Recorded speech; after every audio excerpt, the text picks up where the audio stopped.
All right, welcome to This Explainer. Today, we're diving straight into the profound mysteries and the epic legacy of Surya Dev. Now, in Hindu mythology, you know he's not just the sun in the sky, right? He is quite literally the tireless cosmic force that sustains every single breath we take. He's the eternal witness who shapes the destinies of gods, kings, warriors, sages, the whole shebang. So let's jump right into this incredibly interconnected journey of light, duty, and destiny. Think about how the most ancient texts view him. The Rig Veda, which is considered the oldest scripture in the world, reveres Surya Dev not just as some physical star, but as the very soul of the universe. Without him, there's no breath, no life, no dawn, period. He rides this magnificent golden chariot pulled by 7 horses. And these aren't just your run-of-the-mill horses. They symbolically represent the 7 colors of the rainbow, the fundamental spectrum of light itself, and they're driven by his charioteer, Arun, who paints the dawn sky red. Surya Dev embodies just absolute purity and power. He's recognized across epochs by so many ancient names. There's Aditya as the son of Aditi, Bhaskar, the provider of light, Martand, born from the cosmic egg, and then there's this beautiful one, Pratyush, which means the very first light of dawn that permanently destroys darkness at its roots. His form is described as this brilliant copper and gold, adorned with a divine crown and a Vaijayanti garland. Honestly, his radiant power is so incredibly pure that human eyes simply cannot withstand looking at him directly. But, as we'll see, his true power is best witnessed in the incredible stories of the lives he touched.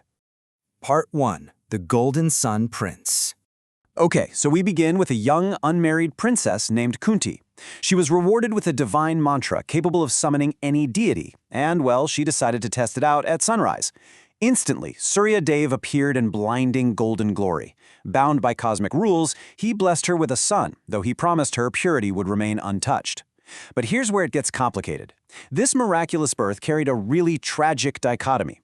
Even though he was born with Surya Dev's divine essence, meaning impenetrable golden armor, or Kavach, and immortal earrings, Kundal, circumstances dictated that he'd be labeled a mere Sutaputra, or a charioteer's son, completely denied his true royal and divine identity. And this dichotomy stems from a truly heartbreaking sacrifice. Terrified of what society would say about an unmarried mother, Kunti had to make a devastating choice. With trembling hands and weeping eyes, she placed her radiant, armor-clad newborn into a basket and completely surrendered him to the flowing currents of the Ganga River. Eventually, that basket was found by a charioteer named Adirath and his wife Radha. They raised him as their own, naming him Karna. And this really defines the sheer tragedy of Karna's life, you know? A divine prince, shining with his father's immortal power, who was forced to fight his entire life for the respect that society just flat-out refused to give him. So, that was Surya Dev as the father of a tragic hero. But what happens when Surya Dev acts as the divine provider? Like, how does a gift of pure boundless prosperity lead to bloodshed, chaos, and a false accusation of murder against Lord Krishna himself?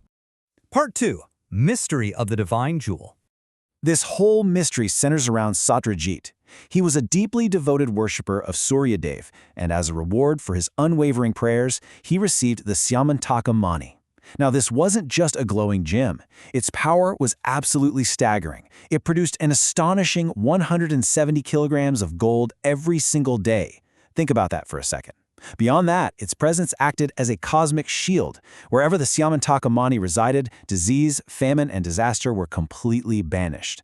Satyajit's home was just flooded with unimaginable wealth. Knowing the jewel's immense power, Lord Krishna actually advised Satyajit to share this wealth with the kingdom of Dwarka. But Satyajit, totally blinded by greed, flat-out refused, and that sparked a wildly chaotic chain of events. So, Satyajit's brother, Prasenjit, decides to wear this blinding jewel on a hunting trip. A lion, attracted by the glow, kills Prasenjit and takes the jewel. Then, the ancient bear king, Jambavan, sees the jewel, kills the lion, and takes it back to his cave for his daughter to play with. Meanwhile, when Prasenjit doesn't come home, a paranoid Satyajit publicly accuses Lord Krishna of murdering his brother just to steal the jewel. Crazy, right?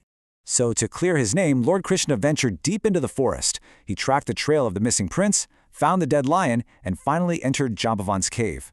But when Jambavan refused to hand over the jewel, it sparked this epic underground battle that raged endlessly for 28 days. I mean, wow! Finally, an exhausted Jambavan realized he was fighting the divine. He recognized Krishna as the reincarnation of his beloved Lord Rama. Jambavan surrendered the jewel, even offered his daughter's hand in marriage, and Krishna returned to Dwarka. He handed the jewel back to a deeply ashamed Satyajit, proving that the truth, much like the sun, always eventually comes to light. So, Surya Dev is a giver of wealth and power. But he's also the source of ultimate wisdom. Which brings us to a really fascinating logistical question. Who could possibly master the infinite complex wisdom of the universe from a celestial teacher whose golden chariot literally never stops moving? Part 3. The Ultimate Celestial Guru.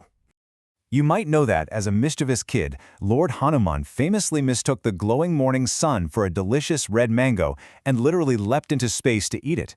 But as he grew up, his thirst for ultimate knowledge led him right back to Surya Dev.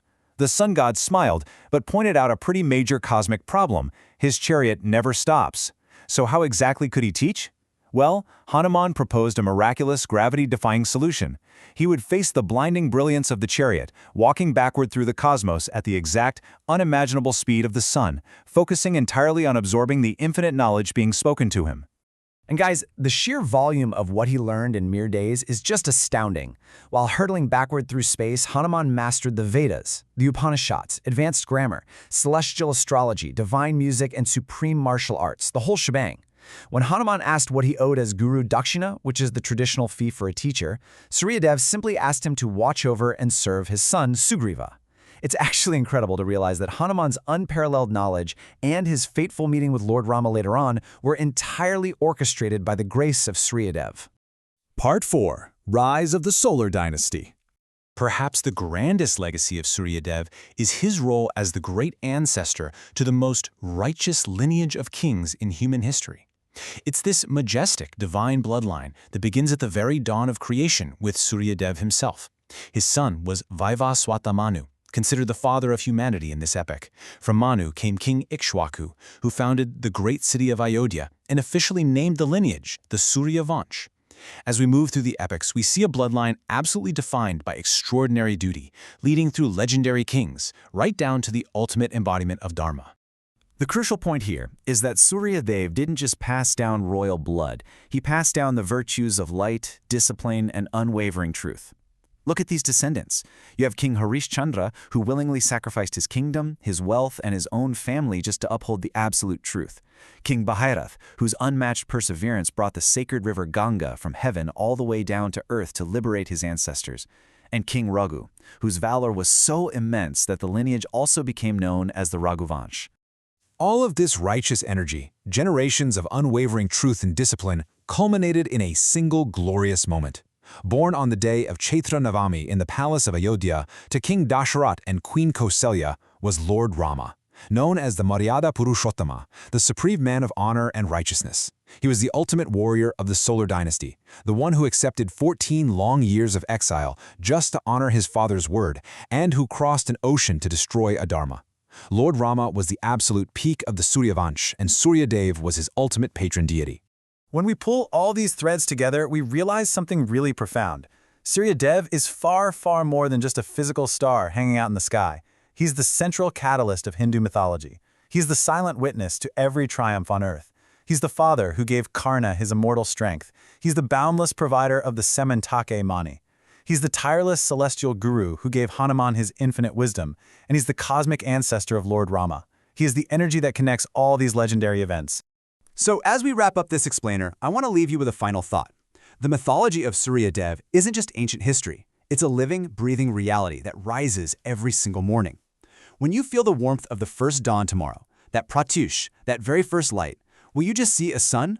Or will you actually feel the presence of the eternal witness, the tireless celestial guru, and the ultimate source of life who shaped the very destiny of the universe? Thank you so much for exploring this with me. Keep learning and keep looking for the deeper light.